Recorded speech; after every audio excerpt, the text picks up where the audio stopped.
فكرة اليوم أيها الأصدقاء المبرمجين هي الدخول إلى برمجة كل زر موجود في النموذج الرئيسي.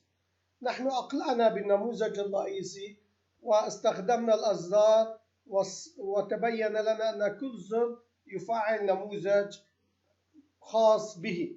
المستعير الجديد البرمجة الموجودة فيه لنطلع عليها إنها خاصة بعملية فتح أولا العدادة NE وأخذ بيانات منها مثل ما رأينا في الدروس الماضية وإغلاقها مع حفظ، ثم هذا الرقم الذي تم أخذه يعطى إلى الخلية IR10 الموجودة في الملف الأساسي، ثم يفعل نموذج 2Z7 الذي هو خاص بالمستعير الجديد. أما الزر الثاني الذي هو كتاب جديد فقط يفعل 2M الذي هو خاص بالكتاب الجديد.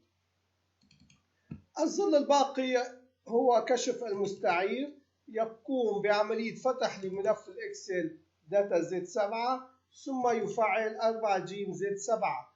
4G زد 7 هي نموذج خاص بالمستعير. أما كشف الكتاب مشابه للأمر، إنه يأخذ الملف ويفتح ملف داتا M ويقوم بعملية تغيير للتنسيق الخاص بالعمود A لكي يأخذ 3 أرقام قبل الفاصلة، وثم نفعل النموذج 4GM الذي هو خاص بكشف الكتب. أما هذه الأداة تم الحديث عنها في الدرس الماضي، أنها تعطي العدد الخاص بالكتب الموجودة وبالمستعيرين الموجودين. إرجاع الكتاب أو الاستعارة تفعل أولا، نقوم بعملية فتح ملف الإكسل داتا MZ وداتا زد 7 الذي هو خاص بكشف الكتب وكشف المستعيرين، ثم نقوم بعملية فتح FBA الخاص بالملف الإكسل الذي يقوم بأخذ بيانات الكتب لترحيلها. وفي الخطوة التالية نقوم بأخذ عدادة لكي نعطي لواجهة الحركة رقم تسلسلي، ونقوم بإغلاق ال NA، ثم نفعل واجهة ال FBA التي هي خاصة بأخذ بيانات للاستعارة. وفي الأخير نفعل 5M. 5M وهي واجهة خاصة بالفاتورة بالاستعارة، استعارة الكتب.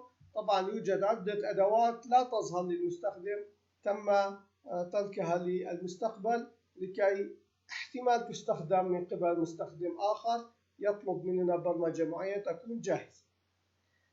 بقي لدينا إرجاع الكتاب، إنها مشابهة.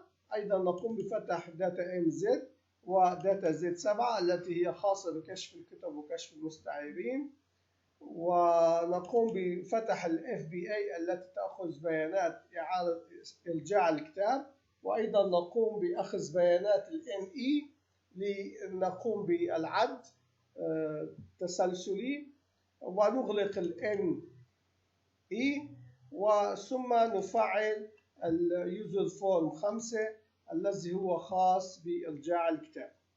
بقي لدينا آخر زر الذي هو حركة البرنامج، وهو يفعل ملف إكسل اسمه S وتفعل نموذج اسمه S1، وهذا S1 هو عبارة عن عدة أعمدة يقال لها في تاريخ معين تم حركة أو إدخال أو إرجاع كتاب معين. نحن الآن نكون قد انتهينا من هذا الدرس وتم الاطلاع على كل الأزرار الموجودة في النموذج الأول. الأمور مشابهة لجميع الأزرار الموجودة في باقي النماذج. نلتقي غدا إن شاء الله في درس يخص أمور متتالية لكي نكمل شرح كامل البرنامج بالتفصيل إن شاء الله.